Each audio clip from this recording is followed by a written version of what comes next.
can't get no satisfaction. I can't get no satisfaction. 'Cause I try, and I try, and I try, and I try. I can't get no, I can't get no. When I'm driving in my car and the man comes on the radio, he's telling me more and more about some useless information. So put to fire my imagination. I can't get no, no, no, no. Hey, hey, hey, that's what I say. I can't get no satisfaction. I can't get no satisfaction. 'Cause I try, and I try, and I try, and I try. I can't get no, I can't get no. When I'm watching my TV and a man comes on to tell me how white my shirts can be, but it can't be a man 'cause it doesn't smoke same cigarettes as me. I can't get no, no, no, no. Hey, hey, hey, that's what I say. I can't get no satisfaction. I can't get no satisfaction. 'Cause I try, and I try, and I try, and I try. I can't get no, I can't get no. When I'm driving around the world and I'm doing this and I'm signing that and I'm trying to make some girl who tells me, baby, better come back maybe next week. Can't you tell I don't want to lose the streak? I can't get no, no, no, no. Hey, hey, hey, that's what I say. I can't get no satisfaction, satisfaction, satisfaction.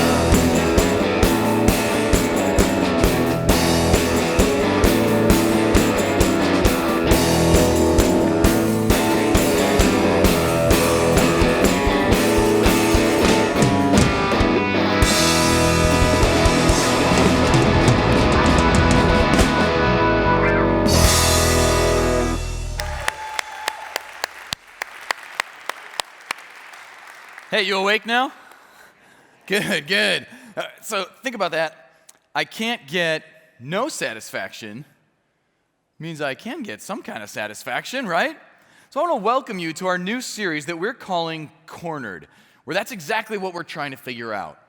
How do I find satisfaction in life, in work, in family, in leisure, in all of these things?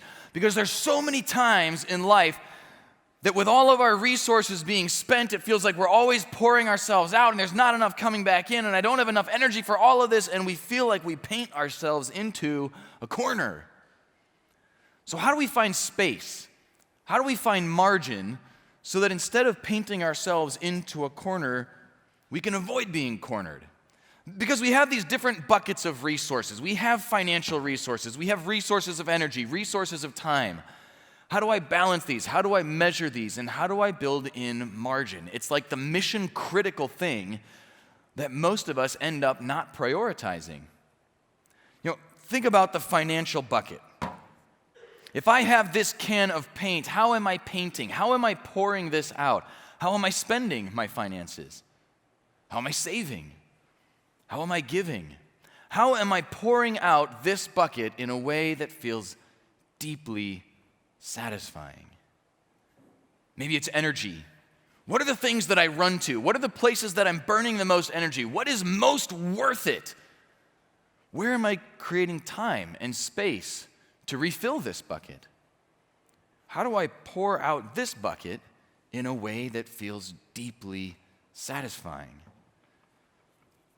Because then there's the time bucket.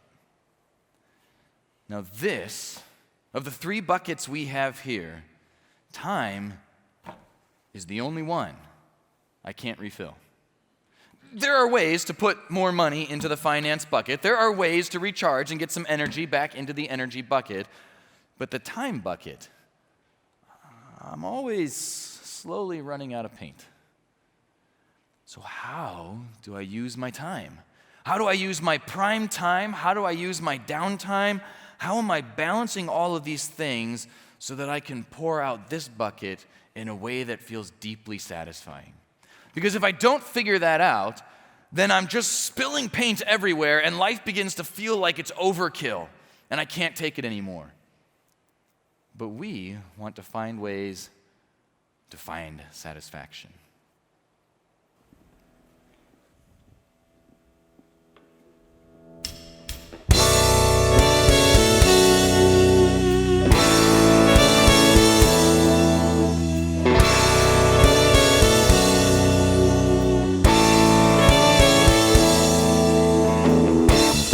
Can't get to sleep.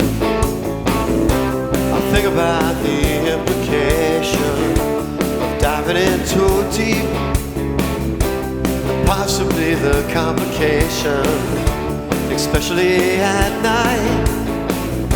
I worry over situations I know will be alright. Perhaps it's just imagination, day after day.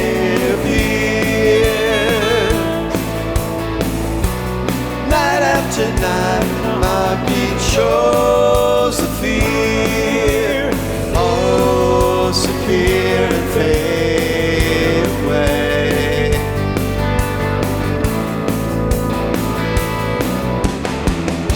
Alone between the sheets only brings exasperation. Time to walk the streets, smell the desperation. At least there's pretty lights, none of the variation. It nullifies the night from overkill. Day after day it reappears. Night after night my heartbeat shows the fear. Ghosts appear and fade away. Come back another day.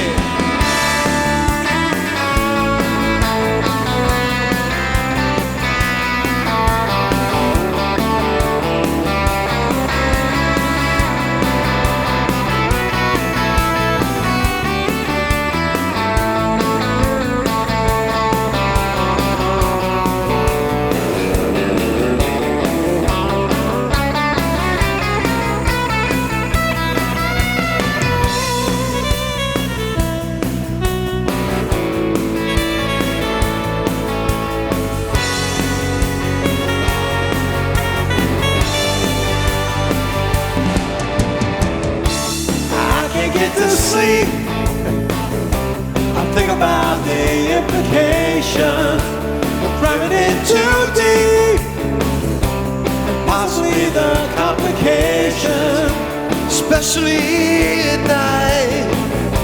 I worry over a situation that I know will be alright. It's just overkill. Day after day reappears. Night after night my heartbeat shows the fear. Ghosts appear and fade away. Ghosts disappear and fade away.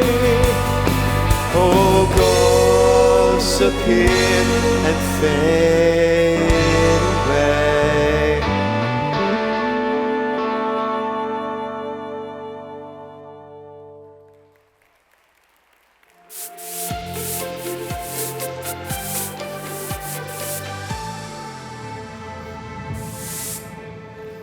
So as we explore this series, as we try to understand how not to be cornered, those are really some of the questions we're asking. If I have these resources, if I've got these buckets, how much of them do I pour out into work, into family, into leisure? How do I balance those things? Where do I find space and where do I find margin? My friend James is in a management position at AbbVie, and he and I were talking once, and he was telling me that he likes to pay somebody else to mow the lawn. Okay, sure. Only I've been to his house. His lawn's not that big. I said, James, save the money, right? I'm thinking about the money bucket. Keep that in here and just do it yourself. And what he told me was, I felt so bad. What he says is, I like to pay somebody else to do it because that saves me 30 to 45 minutes at least once a week that I can just spend talking to my wife when she gets home from work. Okay. All right. Okay, good guy James, making me look bad. But it got me thinking, too. It got me thinking that, to me, priority one was $10 is $10, right? If I can put a little bit more in this bucket, that's a good thing. But he was thinking more about the time bucket, how that impacted relationships. And it made me ask myself this question. Instead of a number in a bank account or achievements, what if satisfaction comes from a who, not a what? What if satisfaction comes from a who, not a what? So this morning, we're going to try to find 3 ways to avoid being cornered.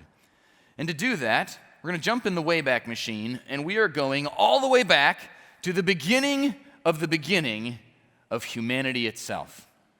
If you're familiar with the Bible, the first book of the Bible is Genesis, and in chapter 1 is where men and women, Adam and Eve, first show up.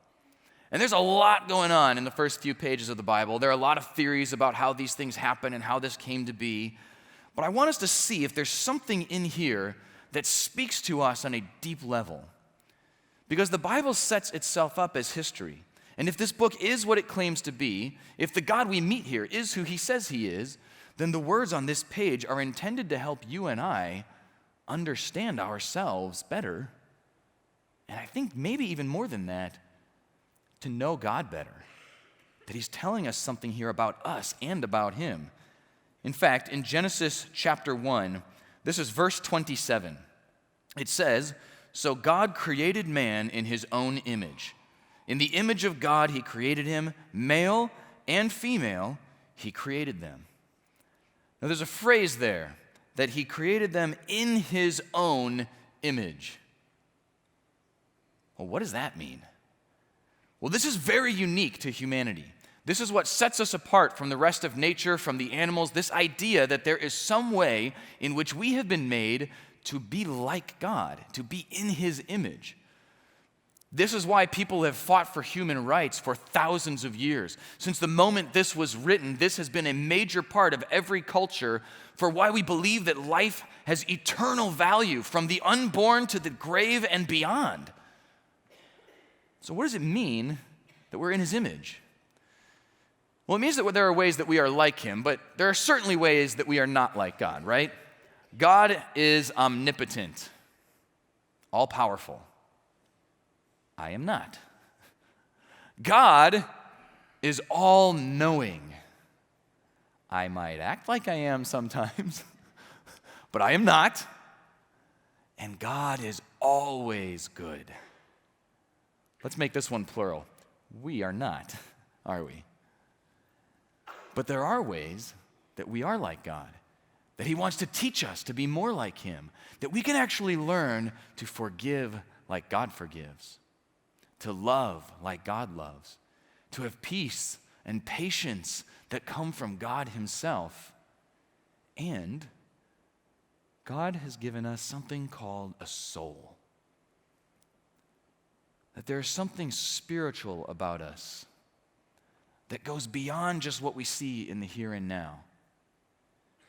And I know that that can sound a little bit strange, a little bit like, how do I grasp that? How do I put my hands around that? What exactly does that mean, and how do I relate to it? But it's key to understanding how God put us here to be in relationship uniquely with Him. In fact, I think another way that we are like God that comes actually in the very next verse. It says, "Then God blessed them, and God said to them, 'Be fruitful and multiply, fill the earth and subdue it. Have dominion over the fish of the sea, over the birds of the air, and over every living thing that moves on the earth.'" So of all the things that are going on here, don't miss those two words. God tells them, subdue it. What that means is after 6 days of God's hard work, now that man and woman are here, He gives us work to do too. And in fact, our work is part of His work. That within His creativity, He has also given us a place of creativity. That God is constantly bringing things from chaos to order, moving things from darkness to light, from void to filling that void with life. In fact, I think that that is the first way that we avoid being cornered. Avoid being cornered by finding God-given work. God-given work. Because there is good here that God is doing. And I want you to hear when I say that, God-given work, that isn't like when people say, He's doing the Lord's work, right? Doesn't mean you have to work at a church or a charity or that all your work has to be about God, because if you think about the first thing that He gave them to do there, He told them, subdue the earth, get these animals under control, right? So it may be for you to think about, where has God gifted you? What skills has He given you? What knowledge have you acquired? Where do you work in this world that you can subdue it? Not like a despot, but finding chaos and bringing order, because that can be beautiful. I mean, we've been using this paint metaphor, and we're going to throughout the series. So you think about a big pile of paint supplies. Now, that is a mess. You see something like this, buckets and buckets and buckets of paint. It starts with chaos, right? And you know, if you give that pile of paint supplies to a child, there will be more chaos. But it's also like a blank canvas. And before long, there's a sun, maybe with a smiley face on it. A lot of kids, it seems like they start with a little shorter person here and then a bigger person that's mom or dad. Maybe some clouds. You give that pile of chaos to Michelangelo, you get the Sistine Chapel. You give that pile of chaos to Bob Ross. You ever watch Bob Ross? Happy little trees, right? It's beautiful. It's good work. It's what God does, and it's what He invites us to do with Him. Bringing order from chaos can be beautiful. A friend of mine had surgery about a year ago, and as I waited with his family in the waiting room, while he was in surgery, they described for me the robot that was helping. And I'm like, is it R2-D2? Is it C-3PO, right? Like, I'd heard about this, but his son was actually part of a team who had helped develop the engineering behind this robot so that the surgeon could, with more precision, make tinier and more careful incisions than ever before. The combination of the skill and the knowledge and the hands of the surgeon with the programming and the mechanical engineering of the robot to bring an incredible new kind of order out of the chaos of disease. That is a job well done. That is good work, and that feels good. That is the kind of thing that God does in the world and invites us to be a part of. You see, that's one of the things that we have to understand about work, is that this is actually a benefit for us. Because a lot of times work can feel like the bad guy, but just a couple verses later, this is what God says about His own work. Then God saw everything that He had made, and indeed, it was very good. So the evening and the morning were the sixth day. Thus the heavens and the earth and all the host of them were finished. God saw everything He had made. his work, and indeed it was very good. You see, this matters because that means that work is not the enemy. The kind of work that that man did, which even ultimately ended up helping his father, that's good work. God calls work good. But in our culture and in the time that we live, it is very easy to see how it can become the enemy. Because this moment with Adam and Eve, they're the only two people on the planet, and so far we haven't hit what we call the fall of man. Nobody has done anything selfish or prideful or painful yet. Nobody has betrayed anybody else. All there is good. But you and I know that there are a lot of ways that work can become broken. In fact, a couple weeks ago, I was hanging out right here at Authentic Manhood, which you may have heard us mention. We've got this men's study going on called Authentic Manhood. Okay, so, what is authentic manhood? So just to demystify that for you a little bit, it's basically a group of guys getting together. I think there were about 50 of us last time, sitting at different tables and talking. In fact, in this very season, our topic is a man and his work. Trying to figure out, how do I be the boss I want to be, the employee I want to be, the dad, the husband, the father, the friend that I want to be, so that I feel successful and satisfied? And how do I balance all of these things as I'm looking for meaning in my work? Am I just working to fill the money bucket? Is it really worth my time and my energy then? Or how are these things playing together with the other parts of my life? And so here's the really good thing for you, because we are authentic men. We skipped last week for the Super Bowl, because that's good, right? And my in-laws are Chiefs fans, so go Chiefs. Whatever. But here's the really good news for you. That means if you weren't there, you've only missed 1 week. And so I really would encourage you, Sunday night, that's tonight at 8 o'clock, or tomorrow morning at 6:09 a.m., we are going almost right along with this series, trying to figure out how does work play into the rest of our lives. Because as we sat down 2 weeks ago, and I won't tell you who was at my table, because what happens at Authentic Manhood stays at Authentic Manhood, but we were having this conversation about 4 different ways that work can go wrong for people.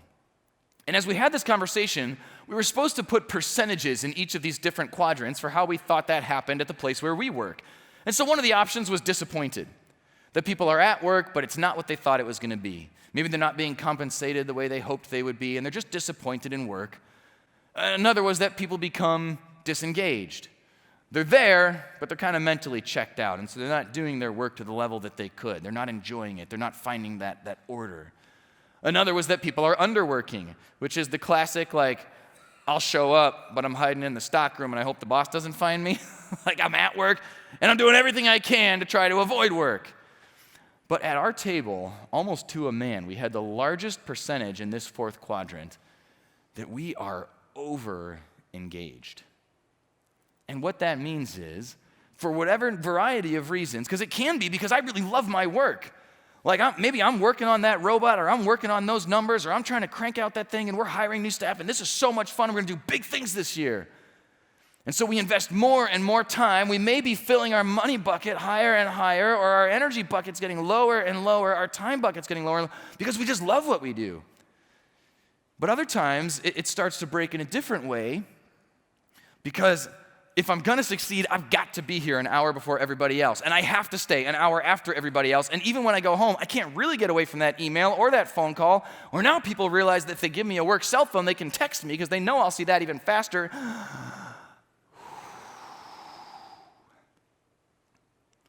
In fact, as we sat at our table, this is half sad, half funny, but we realized when it comes to trying to find rest, when we go on vacation, you're going 1,000 miles an hour before vacation, trying to get everything done so you don't have to worry about it while you're on vacation. Then when you get on vacation, it's like hitting a brick wall, and now I'm supposed to rest, and my blood pressure's through the roof, and okay, all right, let's hurry up and have fun. We only got a week.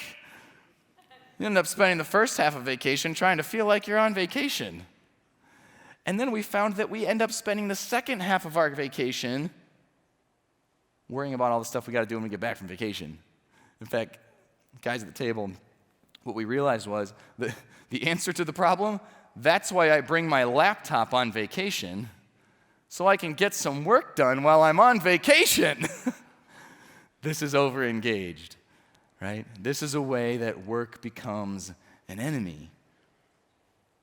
Because what we really need is rest.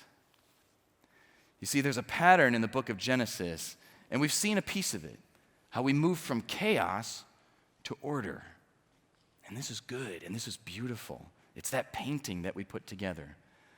But for so many of us, I know I've been there, I go from chaos to order to chaos to order to chaos to order to exhaustion. Or maybe for you, it's chaos to order to chaos to order to defeat, because I can't do this anymore. And what ends up happening is I either blow up my job or I blow up my family or I blow up because I can't do this and I can't live this way and I've been going too hard, too fast for too long. But the pattern that God shows is that he moves things from chaos to order, and there's a time of reflection over a job well done, and then rest. In fact, if you want to come with me, if we sneak into Genesis chapter 2 just a little bit, this is what it says. On the seventh day, God ended his work which he had done, and he rested on the seventh day from all his work which he had done.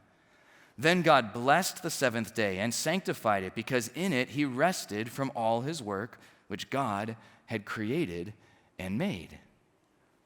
Now, I love this picture, because if God is who he says he is, if the Bible is right about who God is, his energy bucket is never empty.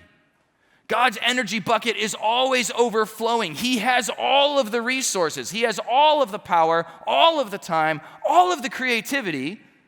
He is the wisest being ever. He is the most brilliantly intentional about the use of his time and his resources. He is the most influential thing in all of human history. And he chose rest. He chose rest. He worked for 6 days, and it says on the seventh, he ended his work. He rested. I want you to catch how many times these verses say the word seventh. Because there's a religious kind of word out there that maybe you've heard. It's the word Sabbath. And a lot of times when I hear that, it seems to come with a lot of rules, and it's like people who are like, I don't know, they're maybe a little too religious, and like, we observe the Sabbath, which means kind of like sit and stare at each other on Sundays and don't do anything else, right? But that word actually comes from the Hebrew word Shabbat, which literally just means 7. It's the word you see here. On the seventh day, God ended his work. He rested on the seventh day, and he sanctified the seventh day. That's a word that just means he set it apart. It was different from the other days.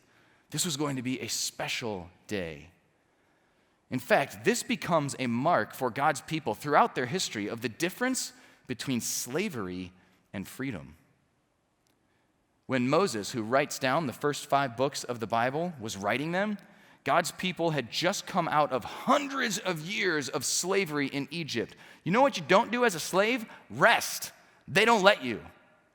And so God actually builds it into the 10 Commandments. He says, remember the Sabbath, the seventh, by keeping it holy. Another word that means keep it set apart. And so the picture is that this was so important to God, he was even willing to command it. But we see here it comes all the way back in Genesis, that even before it was a command, it was intended as a gift, a time of rest where we can refill the energy bucket. Do you feel like you get enough rest? Because this really is the second way that we avoid being cornered. We avoid being cornered by finding freedom in God-given rest. When God's people were enslaved, they had no rest.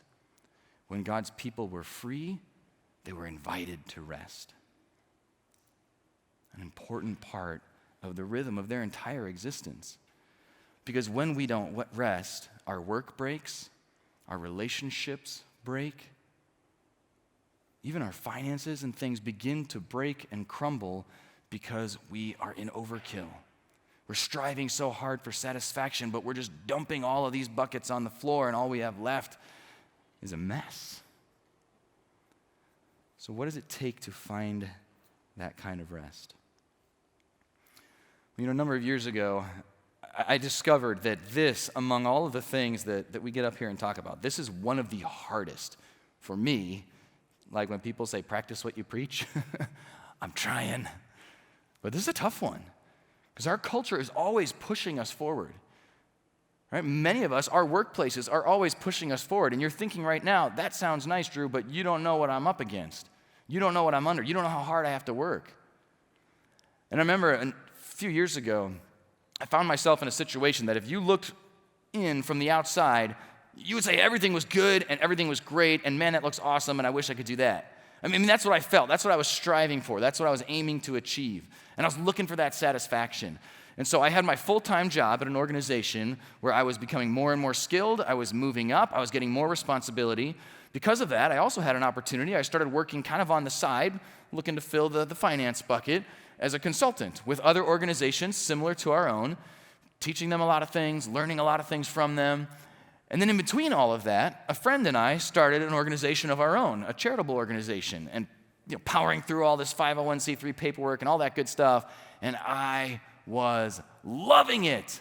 It was fantastic. Like I was getting to use my skills. I was getting to find all these places. Like, there's chaos here, but I've got a solution. There's chaos here, but what if we tried this? There's chaos here. We need something new. It was fun. It was exciting. And you would look at it and you would say, and it's all good.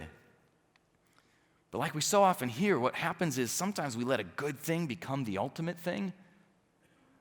I was pouring all the paint buckets into those things, and what ends up happening is I had less and less time for my friends, less and less time for my wife, less and less time for my kids, less and less energy, which meant I had less and less patience, which meant I had more and more anger, less energy to fight temptation, less time to put into relationships. And so finally, I had to do what the Bible calls repenting, which is this fancy word that basically means a change of direction, a change of mind.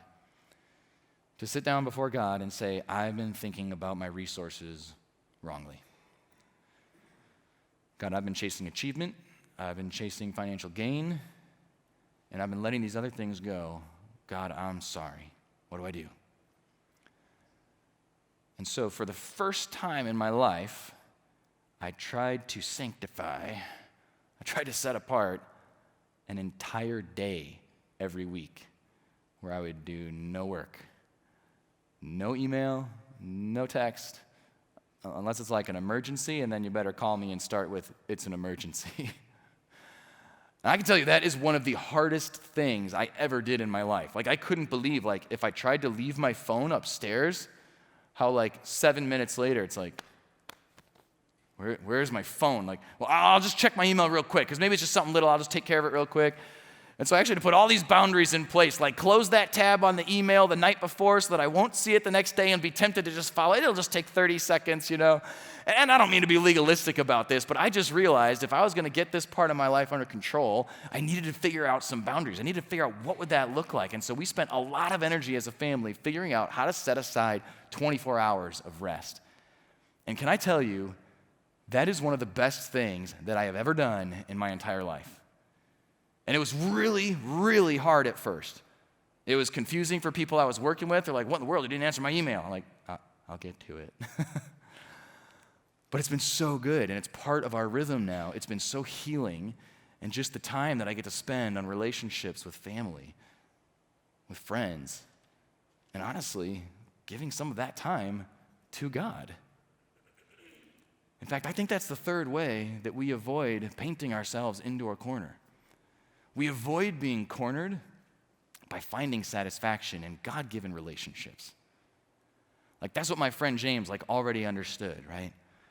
Finding satisfaction in God-given relationships. In fact, I think that's why God gives us rest. I think that's why he talks about the seventh. You think about this. If Adam and Eve are made on day 6, we just read that, if that's true, that means humanity's first full day on earth, on day 7, a day of rest, to just hang out with God and with each other. What an incredible picture of why God thinks we're here. I actually read this quote from an author, Mark Buchanan, where he said, "So many times we think that God wants our attention so he can give us something to do. What if he just wants our attention?" That struck me because I feel like that's what I discovered when I finally began to take this money bucket, which is important, and I need to understand that. I need to know how to manage those things, but not to let it be the ultimate thing. How to take this energy bucket and begin to understand how I was burning out my life and my relationships, but that there are actually ways to refill this, to balance that, to find margin and space, and to look at my time bucket and say, what if the time I spend on rest isn't weakness, isn't laziness, isn't missed opportunity? What if the time I rest is actually one of the greatest gifts that God has ever given me, and I can spend it with him? Now, I don't know where you are in terms of how you understand God or Jesus or the Bible, but this actually becomes something that God carries throughout the entirety of the Bible. This idea that he is here to give us rest. In fact, in the book of Luke, which records the moment that God himself became a human being, Jesus said to some of his friends, "The Son of Man," which that's a phrase that Jesus likes to use for himself. He uses that a lot. And it's basically his way of making sure that you know, yes, I am God, but I'm also fully human. I understand what you're going through. "The Son of Man is also Lord of the Sabbath." Now, if you come to that cold, it's like, what in the world does that mean, Lord of the Sabbath? But you know what Sabbath means now. And so what he's basically saying here is, I'm king of the Sabbath. I am the master of the seventh. I am the greatest there is when it comes to rest, and I am the ultimate rest giver. See, because rest is not a legalistic thing. It's not a weakness thing. This is Jesus saying, you can go all the way back to the beginning of the book, to the beginning of the entire thing, and see that one of the first things God did was rest with the men and the women he loves. And that is still what he wants for the men and women hearing me speak right now. That's you. He loves you, and he wants to hang out with you. That Jesus wants to give you rest. You see, so often we think of ourselves like, I'm working so hard and I hope I'm doing enough good stuff so that when I get to the end of my life and I have that annual review that actually covers everything since the day I was born, I hope I've done enough. I hope I've worked hard enough or given enough or whatever it is. When I stand before God, he'll say, good enough, right? That's stressful. That is anxiety and fear producing, because how would you ever know? But Jesus says, I've come to give you rest. What Jesus says is, I can take all of the good things I think I've done, all of the bad things I know I've done, and the ones I've forgotten, bring them out into the light, set them at the foot of the cross where Jesus did the work. Where Jesus says, I can forgive you for everything you know you've done, everything you've forgotten that you did, and give you rest. That when he died on the cross, he paid our penalty, that he conquered death, he conquered all of my mistakes, and he rose again to give me eternal life that begins right now so I can rest and enjoy him and the people he's given me today and forever. Because Jesus is Lord of the Sabbath. So let me suggest a key takeaway for us today. Just something for you to think about. Find time for rest with God. I believe that this is how he draws us to himself and how he heals our relationship with him. And if that sounds a little strange, let me tell you a story, because you can think about it this way. My family owns a cabin up in Minnesota on a beautiful lake, but nobody's there during the winter. And if you think today is bad, have you ever been in Minnesota in winter? negative dozens of degrees and dozens of inches of snow. And so since nobody's there, every year in the fall, we've got to go up, finish some of the fall chores, and winterize the cabin so that it's safe and protected and nothing breaks over the course of the winter. Well, usually, Dad and Uncle Kevin did that. But when I became a man, for the first time, I got to go with Dad and Uncle Kevin to close down the cabin for the season. And I remember it was so much fun. Like, we're doing all this work, and we're raking leaves, we're climbing under the cabin, we're wrapping this thing and that thing and making sure it's insulated and all this good stuff. And Dad's working over there. Great job, Dad. Kevin's over there. You're doing great, man. And I'm working. I got the headphones on. And as the sun starts to go down, Dad comes over, tap on the headphones. Yeah, what, Dad? Hey, we're done for today. No way, we are doing awesome. This is so much fun. Look at all the good work we're getting done. I was having so much fun doing that.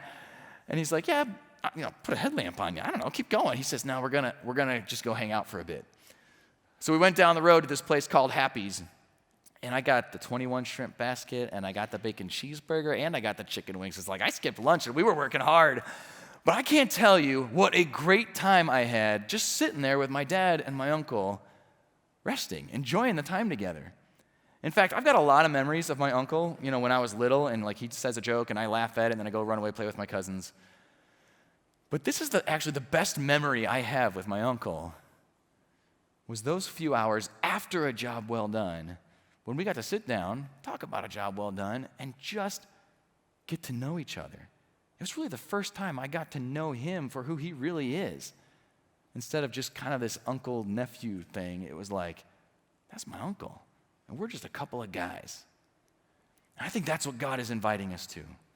That when we spend that kind of time with him, a job well done, and then time for reflection and rest, we get to know him. So I don't know what that might look like for you. It may be as simple as just later today finding 15 minutes. 15 minutes, no TV, no computer, no phone. Am I scaring you? It's weird, I know. 15 minutes to just rest. Let the brain slow down, let the body slow down. And maybe you use that 15 minutes to write out 3 things that are really good in your life. 3 things that you're really thankful for. Maybe it's relationships. And maybe even just try a 1-sentence prayer. God, thank you for these 3 things. Just to start to relate to him a little bit. If you're really ambitious, you can try the 24-hour thing. I'm telling you, it's hard, but it is worth it. And so maybe you can't pull it off this week, maybe not even this month, but maybe sometime this series to set aside a 24-hour block of time and just rest. And give it to people you care about, and give some of that to God. The band is actually going to play one final song for us today, and as you listen, maybe you just even rest in these few moments, because you're going to hear them sing these words, that the secret of life is knowing how to enjoy the passage of time, and the secret of love is opening up your heart. And that's an invitation for us today and throughout this series. So let me pray for you that way, and we'll hear the band. God, in Jesus' name, I just want to thank you that you give us forgiveness. I want to thank you that you teach us how to rest and that you want to rest with us. And so I just pray with humility and thanksgiving in this moment, would you help us learn to enjoy the passage of time and learn to open our hearts? Amen.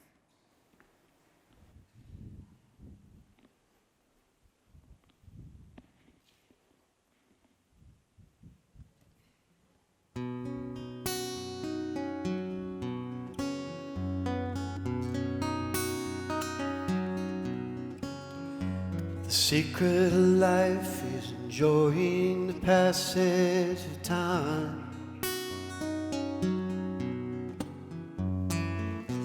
Any fool can do it. There ain't nothing to it. Nobody knows how we got to top of the hill. But since we're on our way down, might as well enjoy the ride. The secret of love is opening up your heart. It's okay to feel afraid, yeah, but don't let that stand in your way. Anyone knows that love is the only road. And since we're only here for a while, we might as well show some style. Give us a smile, isn't it a lovely ride? Oh, sliding down, gliding down. Try not to try too hard, it's just a lovely ride. But the thing about time is, time isn't really real. It's just your point of view. Tell me, how does it feel for you? Einstein said he could never understand it all. Planets spinning through space, the smile upon your face. So welcome to the human race, some kind of lovely ride. You'll see me sliding down and gliding down. Try not to try too hard, it's just a lovely ride. Isn't it a lovely ride? You see me sliding down and gliding down. Try not to try too hard, it's a lovely ride. But the secret of life is enjoying the passage of time.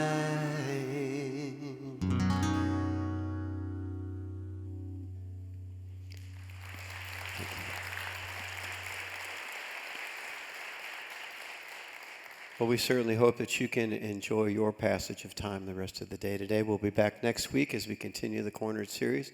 Thanks for being here today. We'll see you next week.